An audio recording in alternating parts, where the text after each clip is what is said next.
Hello, everyone. Oh, I'm so excited to be with you guys. I just want to welcome you to the Obsidian Mindset Podcast, where we are redefining our definition of wellness. My name is Joe, aka Joe the Wellness Curator, and I'm here to get this journey started with you guys. So I know you have a whole bunch of questions, but we're going to get through it. So 3 big questions. What's Obsidian? What's going on with that? Who am I? Why I want to keep listening? And what does redefining our wellness mean? Well, why don't we start at the top with redefining our wellness? Just humor me. Close your eyes for a quick session. Let's do a quick exercise. And just imagine that you are watching TV. What am I watching? Bridgerton. Don't judge me. I felt it. I felt the judgment. WandaVision. You know what? It really doesn't matter because these TV shows don't have commercials nowadays anyway. But you're watching it and a commercial comes on for a fitness ad. What does that person look like? Just off your top of your head, just based off what you're thinking, what does that person look like? Just really describe it. Hair, skin, physique. Does that person resemble you in any way? Can you see yourself being in that commercial? Would they hire you at your current state right now? So these are the things that I want to start to dig deeper and think about. Because a lot of times we base our own goals based off of these ideas of wellness and fitness that we don't even know where it came from. We have ideas and goals for wellness and fitness that comes from society, comes from upbringing, that comes from family, that we might not either subscribe to or we just physically cannot get to that level. We cannot, or not even level, we can't get to that goal. Right? So I think it's really important it's time to scrap all that. I hate using the word deprogram, but it's time to start deprogramming ourselves from this idea of what wellness and fitness should look like. And we need to start adding more of our stories. This is why Obsidian, I want it to be wellness through storytelling. I want us to start using stories to redefining what wellness means. Because the more stories we can add, whether it's your perspective from being Black or Hispanic or Indigenous or LGBTQ or as a disabled person or non-binary or as a someone that was never or quote unquote fit or someone that identifies with another body type that might not be quote unquote I'm really doing quotes by the way, not seen as ideal. It is time to add those stories because the more we add those stories into the quote unquote, I'm not going to do that anymore. That's my last one for the show. The more we get, the more stories we get, the more we can start filling in that void of what fitness and wellness actually is and start bringing it to reality. Because there is no reason why you should not feel like you're a part of the wellness community, the wellness ideal. Whether it's I was going to say quote unquote, whether it's your beginning of your fitness journey or wellness journey or the end or the middle, all of that journey is included in wellness. You are wellness. Your wellness is important. So these are the things we're going to be touching on. Yes, we're going to be talking about squats and food and things we shouldn't eat or moderation. But there's a lot of deeper lessons. And this is the thing I want to get to, like a lot of the mindfulness and the way we talk to ourselves and other things that are just as important. So I'm excited to talk to you guys about that because those are things that I think I did not hear as much during my journey that I think helped catapult me into a more holistic and more well-rounded Joe. And I'm so excited to share that with everyone. So I think that answered the last part. So let's get to the next part of why Obsidian. So Obsidian is a truth-enhancing, a strongly protective stone. It forms a shield against negativity. It draws out mental stress and tension. It stimulates growth on all levels, urging exploration of the unknown and opening new horizons. It brings clarity to the mind and clears confusion. It helps you to know who you truly are and promotes qualities of compassion and strength. So this is the definition. But the meaning is a little bit more personal to me, and I think this is why it speaks to my wellness journey. So one of the first crystals that I ever received was actually from a friend. It was an obsidian stone. And I remember getting it. I remember where I was, and it was black, very black, jet black, smooth to the touch, cold. But it just gave a aura of strength. Just, but it felt like physical. It felt like fitness. It felt like physical strength. But I brought it out into the light, and then just looking at it, it changed. It was no longer that facade of fitness, that facade of black, but under it were these layers of colors, these ribbons of blues and pinks and purple, and it was just amazing. And I think later on we'll talk a little bit more about what these ribbons represent. But there's a whole layer underneath that physical. There's all these other layers that is really important for us to explore if we want to get to a more holistic approach to wellness. So, similar to my wellness journey, we're going to explore that. We're going to explore yours, and then we're gonna get into a little bit more. But first, let me talk a little bit about myself. I'm from New York. I am a black man, queer black man. I am a world traveler. I'm a part of the Seven Continents Club. I'm an investor. I'm a CPA. I'm a 6-time marathoner. Shout outs to the crazy marathoners out there. I'm a lifter. I'm a runner. I'm a plant zaddy.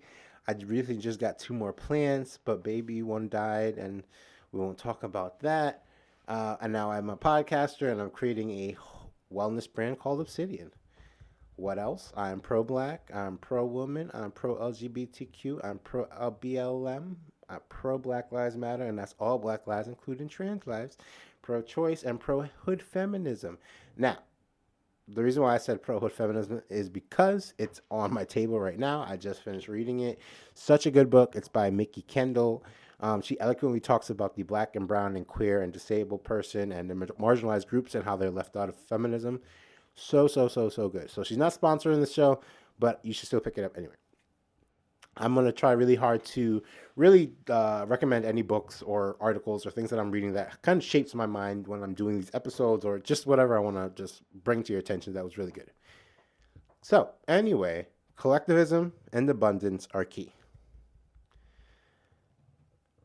So now that we have all that out the way, let's go a little deeper into my wellness journey, why won't we? Whew. All right, where do we begin? So when I was younger, I was diagnosed with asthma when I started public school at the age of 5.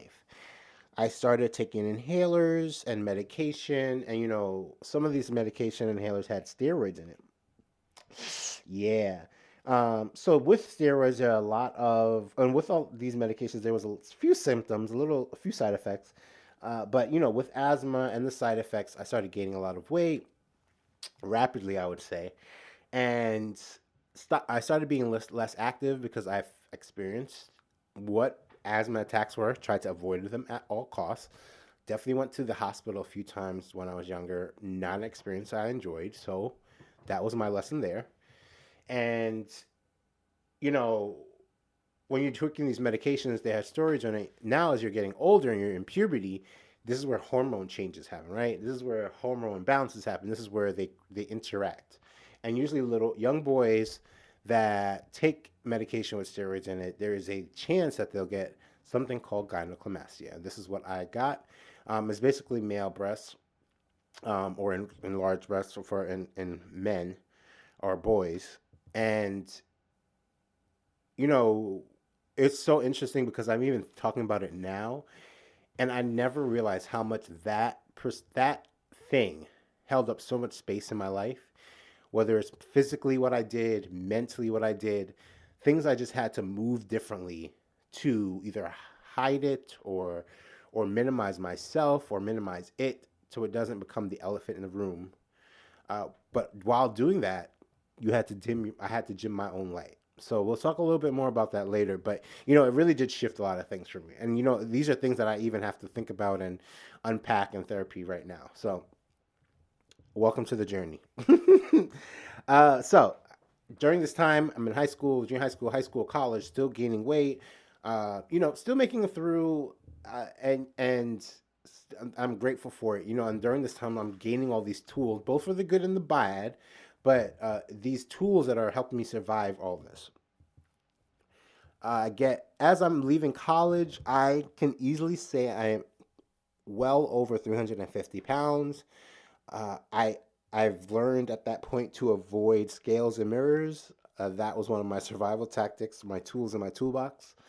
Um, but there was one day after I started working, and there was one day, January 23rd, 2011. I remember I was out of busy season. It was a Sunday. There was a football game, and I don't even watch football. So it was on in the background. I remember going through Facebook because, that's where all great stories start, on Facebook, apparently. But I was going through Facebook and just looking at the pictures of myself. And I was just like, how did this happen? I was legit just like, how did this happen? And the more I questioned it, there was a period of like victim, wanting to blame other people, but it was at a point where I realized I did not have control of this. So that was the day I went to the gym, signed up for a trainer, and it was really the beginning of just changing a lot of habits, just realizing what I needed to fix and do, and how to kind of really start the journey. Because and don't get me wrong, I've started before, I've tried, but this time was different.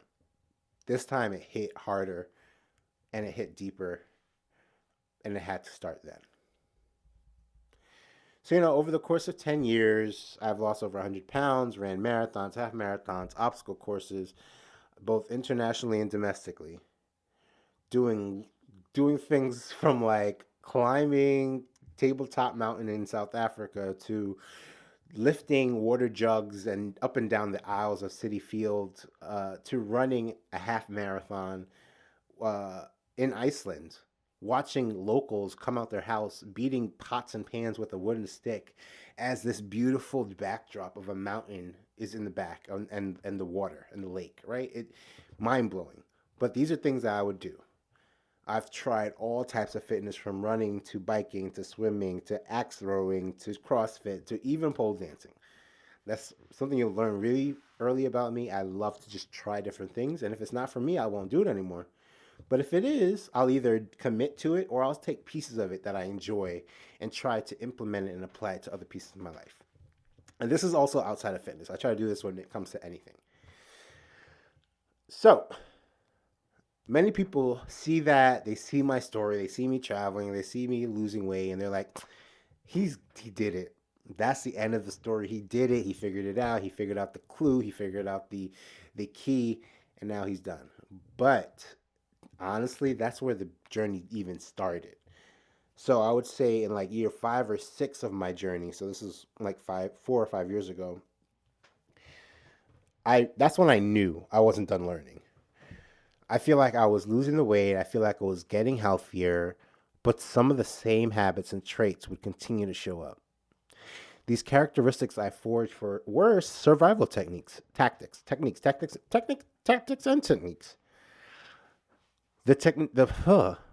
The characteristics I forged were survival tactics, and during that phase of my life, they were necessary. So when I say this, I I think it was very important for me to acknowledge there is no shame and there is no blame of my younger self. I did everything I had to do for a reason, and I hold no shame and no judgment towards that. But some of these tactics and some of these strategies no longer work. And they are tactics that I have slowly learned to get rid of and shed, so that I'm able to start doing things that work better for me. So I'm not just surviving, right? Because my goal is not to survive. My goal is to thrive. So what are the new tactics, new techniques, new strategies I can do to thrive? Because I'm popping, and so are you. So let's go for thrive. Why should we shoot for survive when we can go for thrive? So all that being said, I'm still holding on to 30 years of stories and beliefs and techniques about my worthy and my value that just does not serve me now.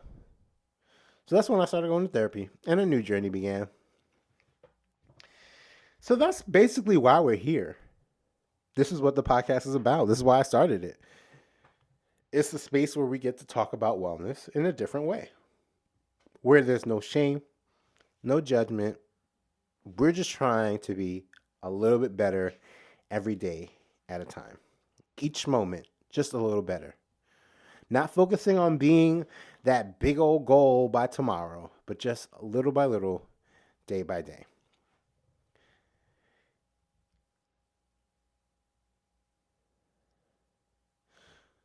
So, wellness, although we're programmed to think about it like a number on the scale, it is so much more.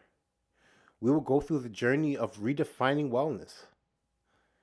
You get to find wellness defined by you.